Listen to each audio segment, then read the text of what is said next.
तो राधे राधे साथियों, और ये हमारी वीकली करंट अफेयर्स की क्लास है। कौन सा महीना? मार्च महीना। मार्च महीने का दूसरे वाला ये हमारा हफ्ता होगा और इसमें उसका पहला वाला पार्ट है, यानी कि इसमें 4 दिन हम कवर करने वाले हैं, 8, 9, 10 और 11 मार्च।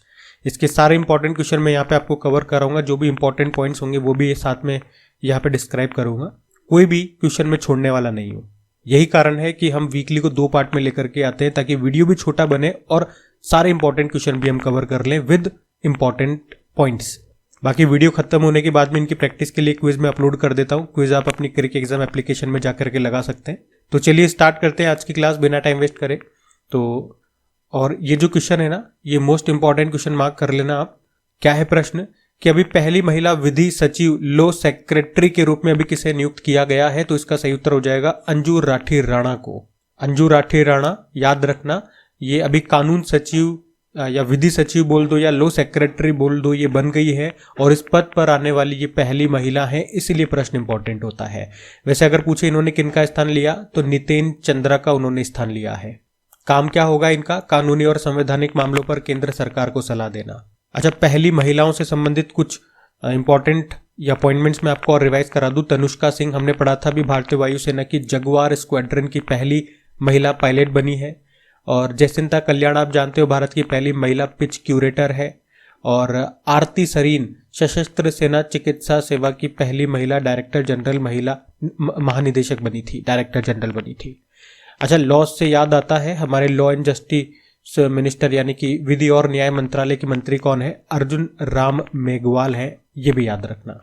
और अगर मैं आपसे पूछूं कि बताओ ब्रिटिश भारत की पहले विधि आयोग के अध्यक्ष कौन रहे थे? तो लॉर्ड मैकाले रहे थे। और स्वतंत्र भारत के या आजाद भारत के पहले विधि आयोग के अध्यक्ष अगर पूछे तो MC सीतलवाड़ रहे थे। ये 2 नाम भी इंपॉर्टेंट हैं, ये भी ध्यान रखना। अगला प्रश्न देखते हैं। फिर अगले में पूछ रहे हैं अभी AM ट्यूरिंग पुरस्कार के लिए किसे चुना गया है? तो 2 जनों को चुना गया है, एंड्रयू जी बार्टो और रिचर्ड S सटन। और ये दोनों के दोनों अमेरिकी निवासी हैं, अमेरिकी नागरिक हैं। तो इन्हीं को मिला है अभी 2024 का AM ट्यूरिंग पुरस्कार।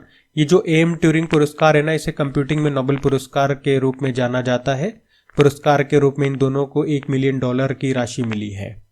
तो ये जो AM ट्यूरिंग पुरस्कार है, इसकी स्थापना 1966 में होती है। ये पॉइंट आप ध्यान रखो। एलन मैथिसन ट्यूरिंग, इनको कंप्यूटर विज्ञान का जनक के रूप में जाना जाता है और उन्हीं के नाम पे इस पुरस्कार को देने की घोषणा की जाती है। अभी तक एक भी भारतीय नहीं है जिनको ये पुरस्कार मिला हो, मतलब अभी तक किसी भी भारतीय को ये पुरस्कार नहीं मिला। तो 2024 का किसे मिला? इन दोनों को मिला। इन दोनों के नाम याद रखना, अमेरिकी हैं। अगला देखते हैं। फिर अगले में पूछ रहे हैं कि खेलो इंडिया पैरा गेम्स 2025 ये कहाँ पर होंगे? तो याद रखिएगा, ये नई दिल्ली में होंगे। खेलो इंडिया पैरा गेम्स 2025 इस बार ये इसका दूसरा संस्करण होगा। 20 से लेकर 27 मार्च तक होंगे। कहाँ पे? नई दिल्ली में। इसका पहला जो एडिशन है वो 2023 दिसंबर में हुआ था, वो भी नई दिल्ली में हुआ था। उसमें टॉप पे हरियाणा था। उसका मैस्कॉट शुभंकर उज्ज्वला था, जो रिप्रेजेंट करता है गौरैया को। ठीक है, तो अभी ये हुए कहाँ पे? नई दिल्ली में। अगला देखते हैं। फिर अगले में पूछ रहे हैं अभी 24वां विश्व सतत विकास शिखर सम्मेलन 2025 कहाँ पर हुआ? तो ये हुआ नई दिल्ली में ही, विश्व सतत विकास शिखर सम्मेलन। और इस बार इसका 24वां संस्करण था, नई दिल्ली में हुआ। इसका आयोजन किया टेरी ने, यानी कि the energy and resources institute ने। पहला एडिशन 2001 में हुआ था। इस बार 24वां संस्करण है। और इस बार का उद्घाटन किया हमारे पर्यावरण मंत्री भूपेंद्र यादव ने। थीम भी है सतत विकास और जलवायु समाधान में तेजी लाने के लिए साझेदारी। और जिसने इसका आयोजन किया, टेरी ने। इसकी बात करें फुल फॉर्म मैंने आपको बताई, द एनर्जी रिसोर्सेस इंस्टीट्यूट। स्थापना होती 1974 में, हेडक्वार्टर नई दिल्ली में है। ये सारी हिंदी में मैंने चीज़ें बताई है। इंग्लिश मीडियम वाले इस सीट को एक बार पॉज करके रीड कर सकते हैं, सारा इंग्लिश में लिखा हुआ है। ठीक है, अगला देखते हैं। और ये भी मैं बता दूं, अगर कोई पहली बार न्यू स्टूडेंट्स हमसे जुड़ रहे हैं तो सस्टेनेबल डेवलपमेंट गोल्स कितने हैं? 17 है और 2030 तक पूरा करना है। और इस पे एग्जाम में प्रश्न आ रहे हैं, तो अगर ये आपको याद नहीं है तो भैया एग्जाम में जाने से पहले इनको एक बार याद जरूर कर लेना। क्या पता आपके एग्जाम में भी आ जाए, तो फिर बाद में आपको अफसोस हो कि मैंने बोला था, किसी ने आपको कहा था एक बार पढ़ के चल जाना, लेकिन नहीं पढ़ा। और वैसे इनको याद करने का ट्रिकी वीडियो मैंने बना दिया है, 10 से 11 मिनट का वीडियो। एक बार वो 10 से 11 मिनट लगा दो वहाँ पे, उस वीडियो को देखने में सारे नाम इजीली आपको याद हो जाएंगे। फिर किसी भी एग्जाम में ये प्रश्न आएगा तो आप गलत नहीं करोगे, एग्जाम में 1 नंबर आपका पक्का हो जाएगा। अभी अगला देखते हैं। तो अगले में देखो क्या पूछ रहे, EY entrepreneur of the year 2024 India award से भी किसे सम्मानित किया गया? तो आंसर हो जाएगा नितिन कामत को। कौन है भैया ये नितिन कामत? तो एक जो स्टॉक ब्रोकिंग एक कंपनी है ज़ेरोधा, नाम आपने सुना होगा, तो उसके संस्थापक और CEO हैं ये नितिन कामत, और इन्हीं को EY entrepreneur of the year 2024 India पुरस्कार से सम्मानित किया गया है। ये पुरस्कार किसने प्रदान किए हैं? तो हमारे जो पर्यावरण मंत्री हैं भूपेंद्र यादव ने ही। इसके अलावा 2-3 अवार्ड और हैं, जैसे कि लाइफ टाइम अचीवमेंट अवार्ड ये KV कामत को मिला है, जियो फाइनेंशियल सर्विसेज लिमिटेड के स्वतंत्र निदेशक हैं। और विशेष जूरी पुरस्कार ये हमारे इसरो के पूर्व अध्यक्ष डॉक्टर S सोमनाथ को मिला है। तो ये भी आप ध्यान रखना। फिर अगले में पूछ रहे हैं, अभी बारबाडोस सरकार ने प्रधानमंत्री नरेंद्र मोदी को अपने प्रतिष्ठित मानद order of freedom of Barbados पुरस्कार से सम्मानित किया, लेकिन इस प्रश्न में मैं पूछ रहा हूं कि बारबाडोस की कैपिटल क्या है। कंट्री इन न्यूज है, तो मैंने उसी से प्रश्न निकाल लिया, तो आंसर हो जाएगा bridge town. Daily current affairs वाली क्लास में मैंने आपको बताया था, देखो ये दोनों नाम अगर ऑप्शन को ध्यान से देखोगे तो मिलते जुलते हैं। तो ब्रिज टाउन तो हमने देख लिया, ये बारबाडोस की कैपिटल है। आप लोग मुझे बताइए जॉर्ज टाउन ये किस देश की कैपिटल है? अच्छा, मोदी जी को ये सम्मान एक्चुअली में नवंबर 2024 में ही देने की घोषणा कर दी थी बारबाडोस सरकार ने, लेकिन अभी दिया गया, और अभी भी प्रधानमंत्री को डायरेक्ट नहीं दिया गया। इसको प्रधानमंत्री जी की ओर से रिसीव किया है हमारे जो विदेश और कपड़ा राज्य मंत्री हैं, जिनका नाम है पवित्रा मार्गेरिटा, उन्होंने इस अवार्ड को रिसीव किया है प्रधानमंत्री मोदी जी की ओर से। क्यों दिया गया इनको सम्मान? तो कोविड-19 के समय बारबाडोस की जो भारत ने मदद की थी, उसी के लिए मोदी जी को ये सम्मान दिया है। एक बार मैं आपको मैप में दिखा देता हूँ, कंट्री इन न्यूज़ है, तो बारबाडोस कहाँ पर है? ये देखो अमेरिका है, और ये साउथ अमेरिका हो गया। साउथ अमेरिका में यहाँ पर आपको ये कंट्री दिखेगा बारबाडोस। कैपिटल इसकी ब्रिज टाउन हो गई, करेंसी है बारबेडियन डॉलर, और प्रधानमंत्री होते हैं मियां आमोर मोहली। अच्छा, मैंने आपसे पूछा था कि इसकी कैपिटल तो ब्रिज टाउन हो गई है, एक होती है जॉर्ज टाउन, ये भी एक देश की कैपिटल है। वो कौन सा देश है? वो यही देश है गुयाना, इसका पड़ोसी देश है गुयाना। फिर अगले प्रश्न में पूछ रहे हैं, अभी हाल ही में अंतर्राष्ट्रीय महिला दिवस इंटरनेशनल वुमेन्स डे कब मनाया गया? आप सभी जानते हैं, या 8 मार्च को मनाया जाता है। और इसकी थीम आप जरूर याद रखेंगे, बहुत सी जगह इसकी थीम गलत बताई गई है, तो मैं आपको सही बता रहा हूँ, ध्यान रखना। थीम इसकी क्या है? For all women and girls rights equality and empowerment. मुझे कैसे पता? बहुत सी जगह गलत बताई गई है। आप ही में से कुछ स्टूडेंट्स ने मुझे बताया कि हमने तो वहाँ पे पढ़ा है ये थीम थी, हमने तो वहाँ पे पढ़ा है वो थीम थी, इसलिए मुझे पता है बहुत सी जगह इसकी थीम गलत बताई गई है। एक्चुअली में इसकी कैंपेन की थीम अलग है, वो है एक्सेलरेट एक्शन, वही इसको थीम बताई गई है। एक्चुअल में थीम ये वाली है, वो कैंपेन थीम है, ठीक है। तो ये थीम मैंने बता दिया आपको, ये ध्यान रखेंगे। इसके अलावा ये पॉइंट और ध्यान रखना कि 3 रंग हैं जो कि अंतर्राष्ट्रीय महिला दिवस का प्रतीक है। वो 3 रंग कौन से हैं? बैंगनी, हरा और सफेद। बैंगनी जो है ये न्याय और प्रतिष्ठा का प्रतीक है, हरा आशा का प्रतीक है, और सफेद शुद्धता का प्रतीक है। और ये भी ध्यान रख लो, अंतर्राष्ट्रीय महिला दिवस के संस्थापक किन्हें कहा जाता है? क्लारा ज़ेटकिन को कहा जाता है, जो कि एक जर्मन कार्यकर्ता है, मतलब थी। उन्होंने 1910 में अंतर्राष्ट्रीय महिला दिवस की स्थापना की थी, ठीक है, ध्यान रखना ये। बाकी नेशनल वुमेन्स डे आप जानते ही हो, सरोजिनी नायडू जी की जयंती को होता है, वो 13 फरवरी को होता है। अगला देखते हैं। फिर अगले में पूछ रहे हैं, अभी चर्चा में रही प्रधानमंत्री श्रम योगी मानधन योजना भारत में कब लागू की गई थी? तो ये 2019 में लागू की गई थी। इस तरह की जो केंद्र सरकार की योजनाएं होती हैं, अगर न्यूज़ में होती हैं तो वो इंपॉर्टेंट होती है एग्जाम के लिए। अब ये न्यूज़ में क्यों है? क्योंकि अभी इसे पूरे 6 साल हो चुके हैं। मार्च 2019 में ये शुरू हुई थी, मार्च 2025 में इसको पूरे 6 साल हो चुके हैं। योजना क्या है? प्रधानमंत्री श्रम योगी मानधन योजना। इसको शुरू किया था किस मंत्रालय ने? श्रम एवं रोजगार मंत्रालय ने। ये योजना ऑर्गेनाइज्ड सेक्टर में काम करने वाले मजदूरों को बुढ़ापे में फाइनेंशियल सिक्योरिटी देने के लिए शुरू की गई थी। 60 साल के बाद उनको हर महीने 3000 रुपए की पेंशन मिलेगी इस योजना के अंतर्गत। तो ये है योजना, ध्यान में रखना। अगला देखते हैं। फिर अगले में पूछ रहे हैं, अभी किस भारतीय को बर्लिन में women tourism of the year award से सम्मानित किया गया? तो आंसर हो जाएगा दिया कुमारी को। और कौन है दिया कुमारी? ये राजस्थान की उप मुख्यमंत्री और पर्यटन मंत्री हैं दिया कुमारी। और अभी बर्लिन में women tourism minister of the year India award से इनको सम्मानित किया गया। और किसने किया? Pacific Asia travel writers association ने। क्यों किया? राजस्थान में पर्यटन को बढ़ावा देने के लिए जो उन्होंने कार्य किए हैं, उसी के लिए इनको ये सम्मान मिला है। ठीक है, तो सम्मान कौन सा है, किसे मिला है, ये आप ध्यान में रखना। अगला देखते हैं। फिर अगले में पूछ रहे हैं अभी किस राज्य सरकार ने प्रोजेक्ट हिफाजत को शुरू किया है, तो आंसर होगा पंजाब ने शुरू किया है। और क्यों किया है, तो महिलाओं, मुख्य रूप से महिलाओं को हिंसा से बचाने के लिए ये प्रोजेक्ट हिफाजत शुरू किया है। और इसके लिए एक हेल्पलाइन नंबर भी दिया गया है 181। अगर कोई पीड़ित महिला है तो वो इस नंबर पे कॉल करके मदद मांग सकती है। ठीक है, तो सिंपल सा याद रखेंगे, प्रोजेक्ट हिफाजत कहाँ पे, पंजाब में। फिर अगले में पूछ रहे हैं अभी मार्च में ही रक्षा मंत्रालय ने कहां पर शौर्य वेदनम उत्सव का आयोजन किया, तो ये किया बिहार में। तो पहली बार किया गया है, तो इंपॉर्टेंट है शौर्य वेदनम उत्सव 2025।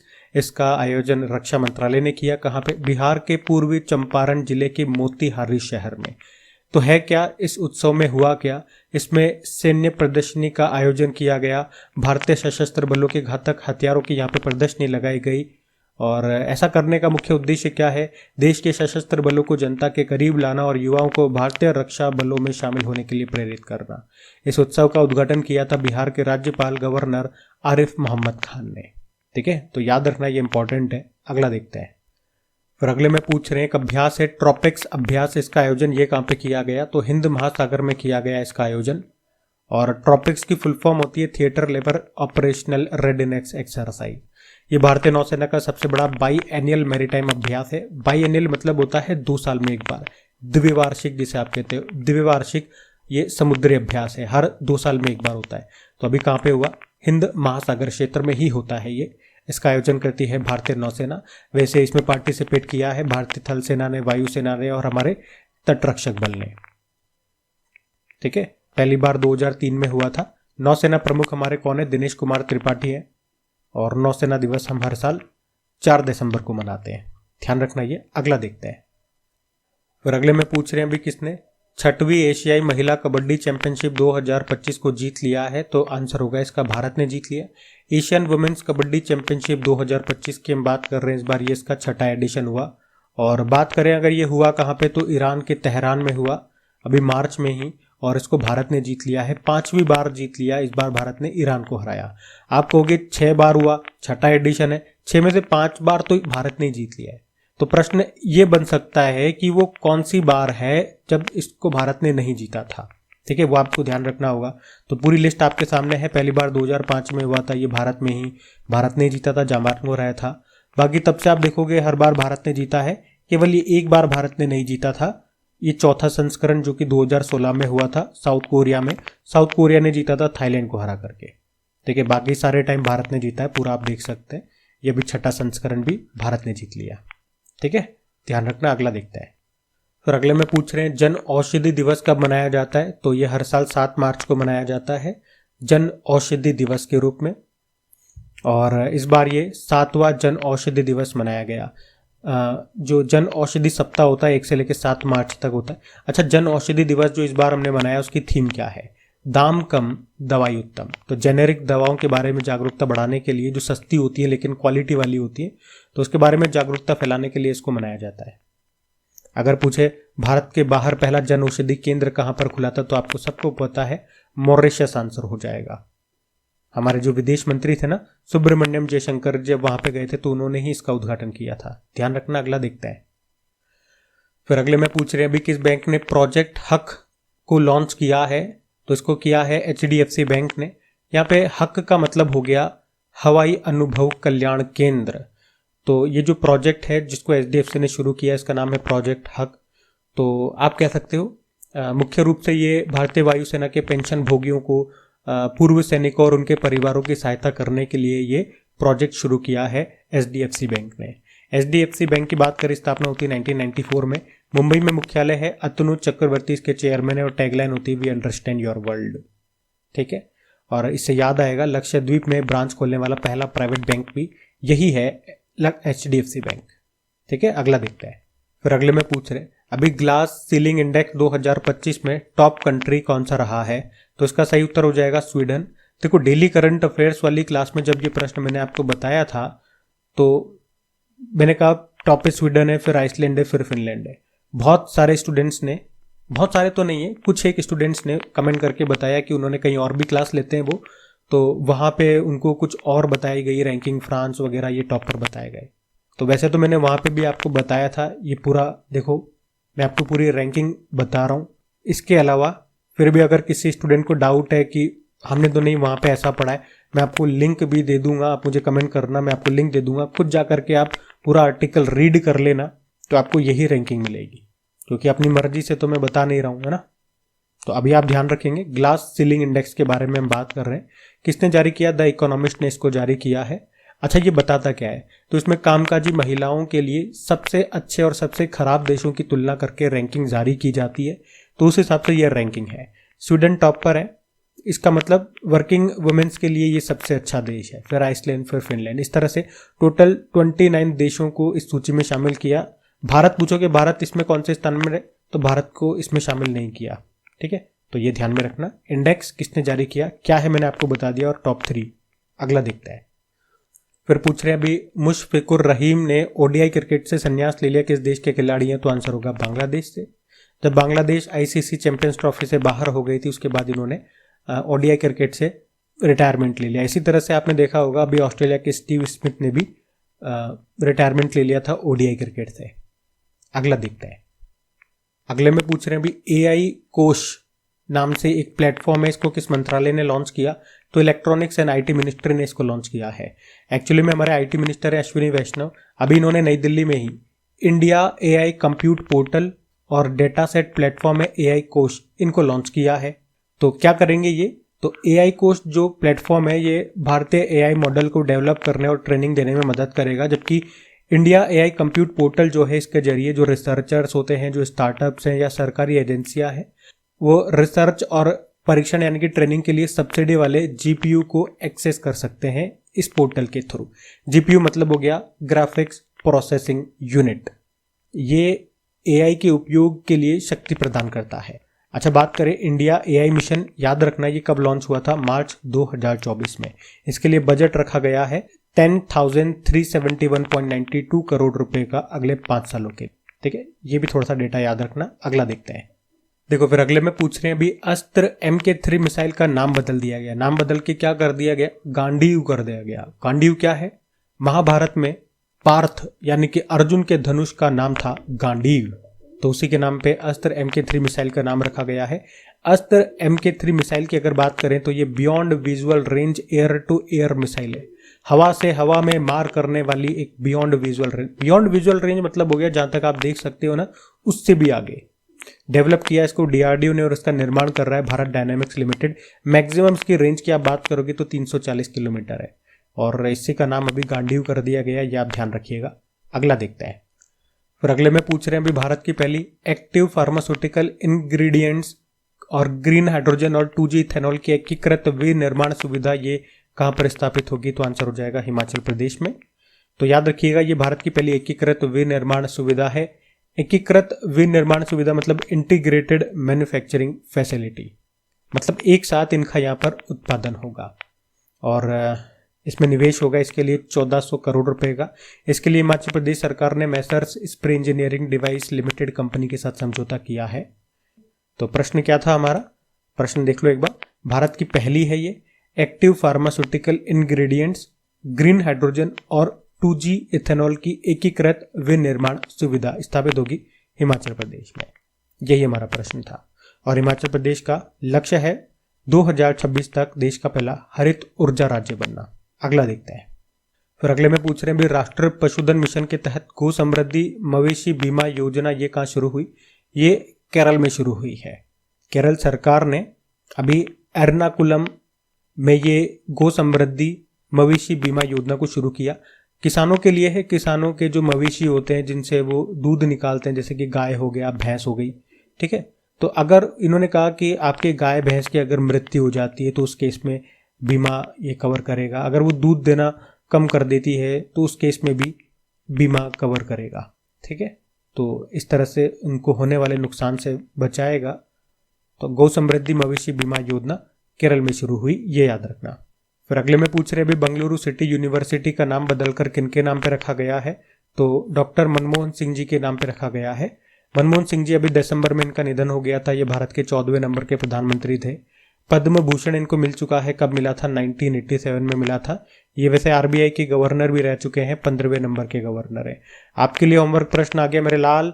आरबीआई के अभी 26वें नंबर के गवर्नर कौन बन गए हैं? इनसे पहले जो शक्तिकांत दास थे वो अभी क्या बन गए हैं ये भी बताइए।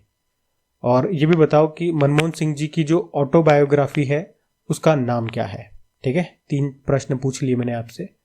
और एक और प्रश्न यहाँ पे देख लो आप। अभी असम सरकार ने जग्गी रोड में जो इलेक्ट्रॉनिक सिटी ये बना रहे हैं उसका नाम रतन टाटा जी के नाम पे इन्होंने रखा है। ठीक है, ये भी ध्यान रखना। फिर अगले में पूछ रहे हैं अभी ब्रांड फाइनेंस इंश्योरेंस रिपोर्ट के अनुसार दुनिया का सबसे मजबूत बीमा ब्रांड कौन सा बन गया है? तो ये PZU बन गया है। ये पोलैंड जो देश है उसकी एक बीमा कंपनी। दूसरे स्थान पे चाइना लाइफ इंश्योरेंस है और तीसरे पे LIC है, लाइफ इंश्योरेंस कॉरपोरेशन, जो कि इंडिया की कंपनी है। तो आप कह सकते हो जो LIC है वो दुनिया का तीसरा सबसे मजबूत बीमा ब्रांड है या भारत का सबसे मजबूत बीमा ब्रांड है। LIC की बात करें, स्थापना होती है 1957 में, मुंबई में मुख्यालय आपको मिल जाएगा और चेयरमैन है सिद्धार्थ मोहंती। अगला देखते हैं। अच्छा, ये प्रश्न भी देख लो, यहां से स्टैटिक बन सकता है आपका। पहले प्रश्न में आपको बता दूं क्या है। तो प्रश्न है ऋषिकोंडा बीच को ब्लू फ्लैग सर्टिफिकेट मिला था लेकिन अभी अस्थायी रूप से उसको निलंबित कर दिया, सस्पेंड कर दिया। तो प्रश्न ये बन सकता है कि एग्जाम में पूछ लेगा भैया ऋषिकोंडा बीच कहां पर स्थित है? तो ये आंध्र प्रदेश में है।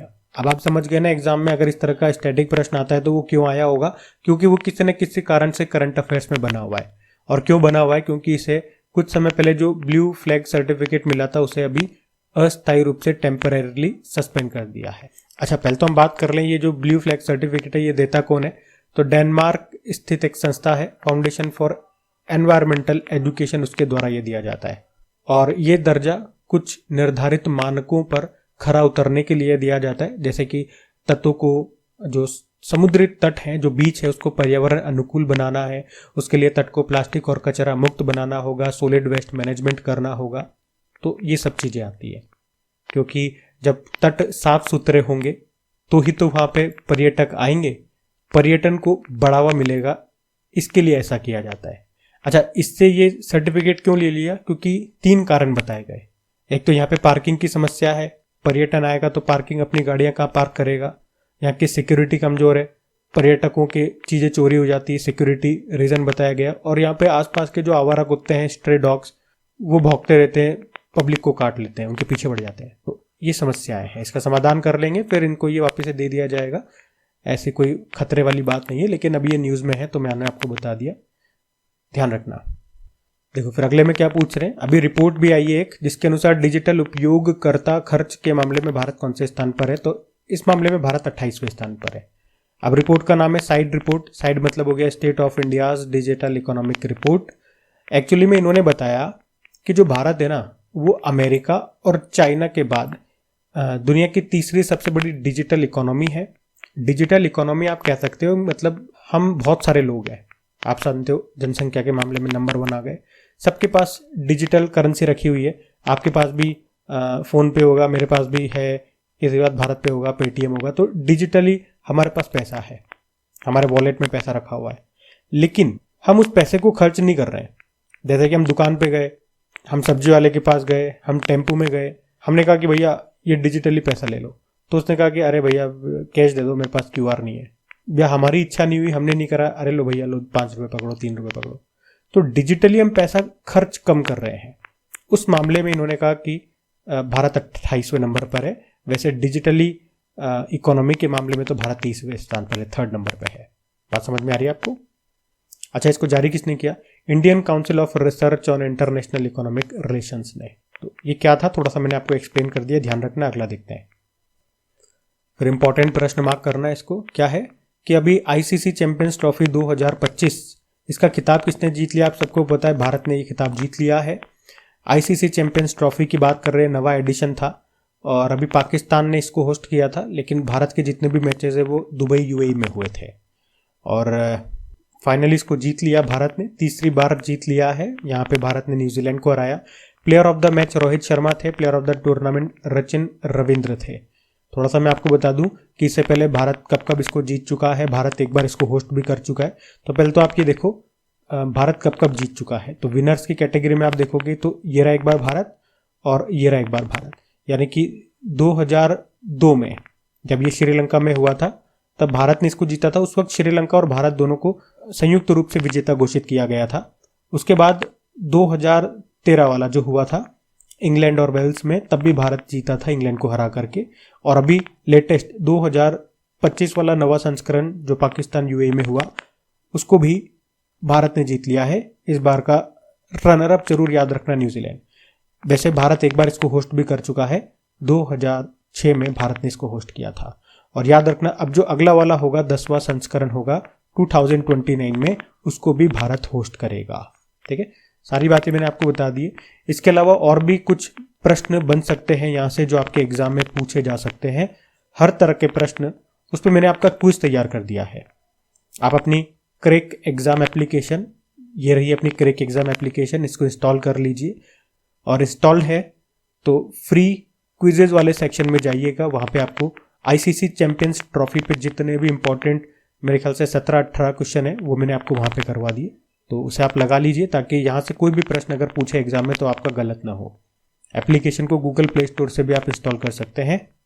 और कुछ स्टूडेंट्स हैं जिनकी एप्लीकेशन रन नहीं हो रही है, तो एक काम मैं करूँगा, मैं एक बार छोटा सा वीडियो बना दूंगा एक बार एप्लीकेशन को रन करा करके स्टार्टिंग से ही कि कैसे डाउनलोड करना है, कहाँ से डाउनलोड करना है। और फिर भी अगर आपकी एप्लीकेशन नहीं चलती है तो उसका एक ही कारण है मेरे दोस्त, आपका एंड्रॉयड उसे सपोर्ट नहीं कर पा रहा है।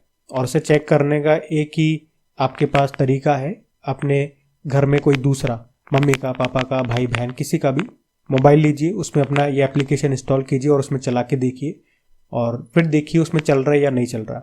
घर वालों से दूर रहते हो तो कोई दिक्कत नहीं है, दोस्त तो होंगे, तो दोस्तों के मोबाइल में इंस्टॉल करके देखिए चल रहा है या नहीं चल रहा, फिर आपको पता चल जाएगा।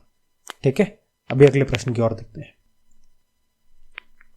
फिर अगला प्रश्न भी इंपॉर्टेंट है कि भारत और किस देश के बीच में अभी खंजर अभ्यास 2025 का आयोजन हुआ, तो किर्गिस्तान। तो खंजर अभ्यास है, याद रखना इस बार 12वां संस्करण है, 10 से लेकर 23 मार्च तक इसका आयोजन हो रहा है। भारत और किर्गिस्तान के बीच में होता है। कहाँ पे हो रहा है इस बार? किर्गिस्तान की कैपिटल बिश्केक में, यानी कि किर्गिस्तान में ही हो रहा है। और भारत की तरफ से पैराशूट रेजिमेंट स्पेशल फोर्स ने हिस्सा लिया। ये भारत की पहली कमांडो यूनिट है। इसका आखिरी एडिशन जो था 2024 में, जो 11वां संस्करण था, वो हिमाचल प्रदेश के बगलों में हुआ था। ऐसे होता है, एक बार भारत में, एक बार किर्गिस्तान, एक बार भारत, एक बार किर्गिस्तान। ठीक है, पहला एडिशन 2011 में हुआ था भारत में। तो ये सब बातें ध्यान रखना। एक बार किर्गिस्तान न्यूज़ में है तो मैं आपको दिखा दूँ, सेंट्रल एशियन कंट्री है ये तो हमारा प्यारा भारत हो गया। ऊपर आप देखोगे ये किर्गिस्तान है, कैपिटल बिश्केक हो गई, किर्गिस्तानी सोम यहाँ की करेंसी होती है, ये ध्यान रखना। अगला देखते हैं। और अगला प्रश्न भी इंपॉर्टेंट मार्क कर लो, मोस्ट इंपॉर्टेंट एग्जाम में आएगा, ये प्रश्न लिख लेना। अभी आर्द्र भूमि के विवेकपूर्ण उपयोग के लिए अभी रामसर पुरस्कार पाने वाली पहली भारतीय कौन बन गई है? तो सही उत्तर हो जाएगा जय श्री वेंकटेशन। तो पहले तो ये याद रखना, इनका नाम जय श्री वेंकटेशन नाम है। और आर्द्र भूमि के विवेकपूर्ण उपयोग, इंग्लिश में बोलोगे तो वेटलैंड वाइज यूज कैटेगरी में अभी रामसर पुरस्कार इनको मिला है। ये पुरस्कार जीतने वाली वो पहली भारतीय बन गई है, इसीलिए प्रश्न इंपॉर्टेंट है क्योंकि पहली भारतीय बन गई है। और वैसे तो टोटल 12 महिलाओं को अभी रामसर सचिवालय ने ये पुरस्कार दिया है और उसमें से एक ये भी है भारतीय जय श्री वेंकटेशन। अच्छा, रामसर सचिवालय का मुख्यालय कहाँ पर है? ग्लैंड स्विट्जरलैंड में है। तो जय श्री वेंकटेशन क्या याद रखना है एक लाइन में, जय श्री वेंकटेशन, इनको आर्द्र भूमि के विवेकपूर्ण उपयोग की कैटेगरी में ये सम्मान मिला है। जय श्री वेंकटेशन की बात करें तो वे केयर एंड ट्रस्ट की सह संस्थापिका है। ये कहाँ पर है? चेन्नई तमिलनाडु में है। और ये जो इनकी संस्था है, ये जो ट्रस्ट है, ये जैव विविधता के संरक्षण के लिए काम करता है। ठीक है, तो ध्यान रखना, ये अच्छा प्रश्न है। और रामसर की बात है तो अभी वर्तमान में भारत में कितनी रामसर साइट्स हैं? तो 89 है, सबसे ज़्यादा तमिलनाडु में है 20। ध्यान रखना ये। अगला देखते हैं। अच्छा, अगले में देखो, अच्छा प्रश्न है ये भी। कनाडा के नए प्रधानमंत्री बन चुके हैं। अभी तक जस्टिन ट्रूडो थे, उन्होंने रिटायरमेंट ले लिया, इस्तीफा दे दिया था। उसके बाद अब नए प्रधानमंत्री बन गए हैं। इनका नाम है उनका नाम है मार्क कार्नी इनका नाम है। लिबरल पार्टी से है ये। कनाडा के 24वें नंबर के प्रधानमंत्री बने। कनाडा एक बार मैप में देखो, ये रहा कनाडा। कैपिटल ओटावा होती है, कनेडियन डॉलर यहाँ की करेंसी होती है। गेहूं की सबसे बड़ी मंडी आपको विनिपेग कनाडा में मिलेगी। और दुनिया की सबसे लंबी तटीय रेखा ये कनाडा की है। अमेरिका और कनाडा की बॉर्डर लाइन को 49 डिग्री पैरेलल कहते हैं। ये दुनिया के दो देशों के बीच की सबसे लंबी बाउंड्री लाइन भी है, तो ध्यान रखना ये। अभी नए प्रधानमंत्री कौन? Mark Carney. अगला देखते हैं। अगला प्रश्न भी इंपॉर्टेंट है कि देश का 58वां टाइगर रिजर्व ये कौन सा बन गया है? तो माधव नेशनल पार्क बन गया है। और माधव नेशनल पार्क ये कहाँ का है भाई साहब? मध्य प्रदेश का है। तो मध्य प्रदेश का तो ये नवा देश का 58वां टाइगर रिजर्व बन गया है, ये आपको ध्यान रखना। इससे पहले 2-4 महीने पहले आपने पढ़ा होगा, यानी कि दिसंबर 2024 में, कि हमारा जो देश का 57वां और जो 57वां टाइगर रिजर्व बना था वो कौन सा बना था? रातापानी टाइगर रिजर्व, वो भी मध्य प्रदेश का था। मध्य प्रदेश का 8वां टाइगर रिजर्व था, तो ये भी आप ध्यान में रखना। अगला देखते हैं। बाकी सारे के सारे जो मध्य प्रदेश के 9 टाइगर रिजर्व है मैंने यहाँ पे लिख दिए हैं, आप रीड कर सकते हैं चाहे तो। अगला देखते हैं। ये जो माधव नेशनल पार्क है ये मध्य प्रदेश के शिवपुरी जिले में है। अच्छा, वैसे प्रोजेक्ट टाइगर कब आया था याद रखना, 1973 में हमारा पहला tiger reserve Jim Corbett tiger reserve था। फिर अगले में क्या पूछ रहे हैं? अभी किस राज्य या यूनियन टेरिटरी ने महिला समृद्धि योजना शुरू की है? तो दिल्ली ने इसको शुरू किया है। दिल्ली में बीजेपी सरकार है और दिल्ली की मुख्यमंत्री अभी कौन बनी है? रेखा गुप्ता बनी है।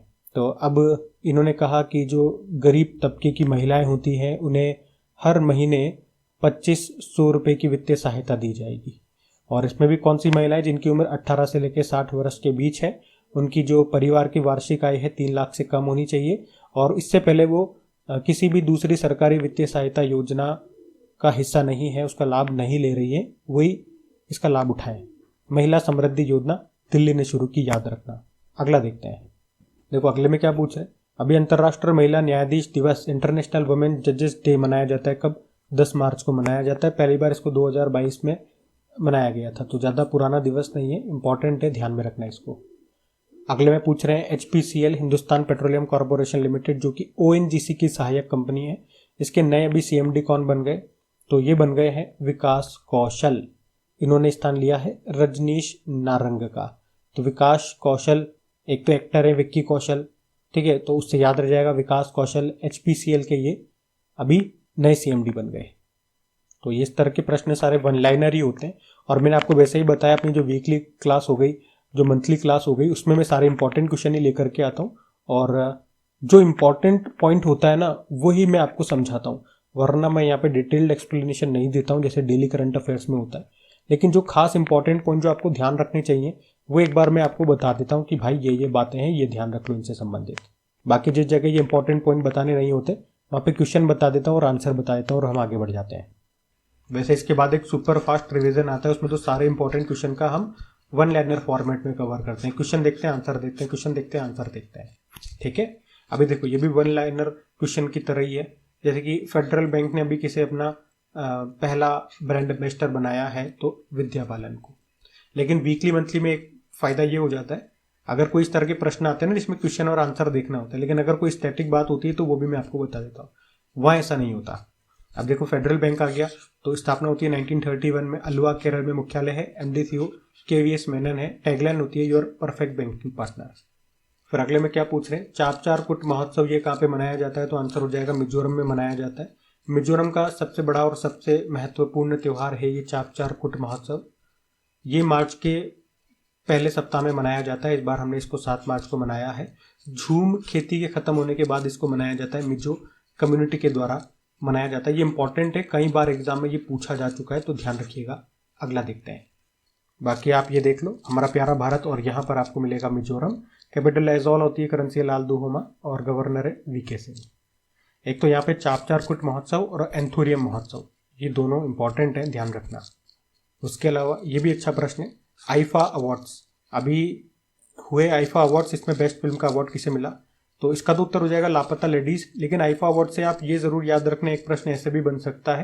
पहले तो आईफा की फुल फॉर्म बात कर लो, international Indian film academy awards. 2025 में इसके ये सिल्वर जुबली इन्होंने मनाई, 25वां संस्करण था। और कहाँ से प्रश्न बन सकता है कि ये दूसरी बार है 25 सालों में या 25 संस्करणों में, 25 एडिशनों में ये दूसरी बार है जब इसको भारत में आयोजित किया गया। भारत में भी कहाँ पे हुआ ये, जयपुर राजस्थान में। आप कहोगे दूसरी बार हुआ भारत में, तो पहली बार कब हुआ था, 2019 में हुआ था मुंबई में। हमेशा ये बाहर ही होता है, भारत के बाहर, जैसे लास्ट टाइम पिछले साल हुआ था UAE में, ठीक है। तो इस बार का ये यहाँ पे हुआ है जयपुर में, तो एक प्रश्न तो यहाँ से बन सकता है, इसको ध्यान रखना। बाकी और क्या क्या कैटेगरीज है, मुख्य रूप से जब भी फिल्मी अवार्ड्स होते हैं मैं 4 कैटेगरी आपको बताता हूँ, कौन सी बेस्ट फिल्म है, बेस्ट एक्टर, बेस्ट एक्ट्रेस और बेस्ट डायरेक्टर। तो ये बड़ा आसान रहेगा याद रखना। बेस्ट फिल्म लापता लेडीज है, बेस्ट एक्टर कार्तिक आर्यन है भूल भुलैया 3 के लिए, बेस्ट एक्ट्रेस है नितांशी गोयल लापता लेडीज के लिए और बेस्ट डायरेक्टर है किरण राव लापता लेडीज। मतलब लापता लेडीज छाई रही है इस बार, ध्यान रखना आसान होगा हमारे लिए। एक outstanding achievement in India cinema भी याद रखना, ये राकेश रोशन चुने गए इसमें। अगला प्रश्न देखते हैं। अच्छा, हमारे लिए अगला नहीं है, हमारा ये वीकली वाला पार्ट यहीं पे समाप्त होता है। मार्च का दूसरे वीक का ये पहला वाला पार्ट हमने कवर कर लिया, 4 दिन बस इसमें कंप्लीट हुए। अगर कोई नए स्टूडेंट हैं, पहली बार देख रहे हैं, अगर पूछें कि 2 पार्ट में मैं क्यों लेकर के आता हूँ, तो 2 पार्ट में लाने का उद्देश्य यही है। देखो 7 दिन को कवर करना, और अगर सारे मुझे इंपॉर्टेंट क्वेश्चन कवर करने, कुछ भी क्वेश्चन नहीं छोड़ना, तो वीडियो क्या हो जाता है, लेंदी हो जाता है। बहुत सारे क्वेश्चन स्टूडेंट्स को दिक्कत रहती है लॉन्ग वीडियोस में, और बहुत सी जगह क्या होता है उसको शॉर्ट बनाने के चक्कर में या तो वो क्वेश्चन को खा जाते हैं या फिर उसमें जो ज़रूरी एक्सप्लेनेशन देना होता है वो नहीं देते हैं। भाई आप लॉन्ग वीडियो को शॉर्ट कैसे बनाओगे, थोड़ा सा दिमाग खुद लगाओ।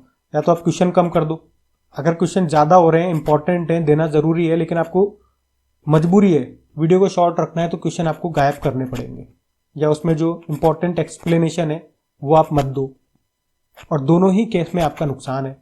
तो इसीलिए मैंने इसका ये तरीका निकाला कि मैं इसको 2 पार्ट में डिवाइड कर देता हूँ। इससे किसी भी तरह का किसी को भी नुकसान नहीं हो रहा। इससे क्या हो रहा है, वीडियो भी शॉर्ट बन गया, सारे इंपॉर्टेंट क्वेश्चन भी मैं ले पा रहा हूँ, जो भी important explanation point two point मुझे बताने वो भी मैं दे पा रहा हूँ। तो ये इसका बेनिफिट हो गया, ये हमने तरीका निकाला है इसका। बाकी अगर कुछ एक आध स्टूडेंट कहें नहीं 2 पार्ट में मत दिया करो, 1 पार्ट में दिया करो, तो आप मेरे भाई ऐसे समझो, अगर एक सिंगल पार्ट में देता हूँ, मान लो वो 40 मिनट का आता है, ठीक है, अब मैं इसको 2 पार्ट कर देता हूँ, एक पार्ट 20 मिनट का, दूसरा पार्ट 20 मिनट का, तो आपका वक्त तो इतना ही लग रहा है ना, आपको क्यों टेंशन हो रही है फिर। तो बात वही हो गई, या तो एक रोटी है उसको पूरा का पूरा खा जाओ एक साथ, या उसे 2 टुकड़ों में खा जाओ। खैर इसकी क्विज मैंने बना करके अपलोड कर दी क्रेक एग्जाम एप्लीकेशन पे जाकर के इसके टेस्ट लगाइए। अब मैंने तो करवा दिया आपको, अब आप टेस्ट लगाइए कि आपने जो पढ़ा है उसका कितना % आपको याद हुआ, आपकी मेमोरी रिटेन कर पाई है। टेस्ट लगाना बहुत ज़रूरी है, वरना इन चीज़ों का कोई फायदा नहीं है जब तक आप खुद का एनालिसिस नहीं करोगे। बाकी आज के लिए इतना ही रखते हैं। वीडियो अच्छा लगे तो प्लीज़ लाइक ज़रूर कीजिएगा, दोस्तों के साथ में शेयर करके सपोर्ट ज़रूर कीजिएगा। आज के लिए इतना ही, राधे राधे।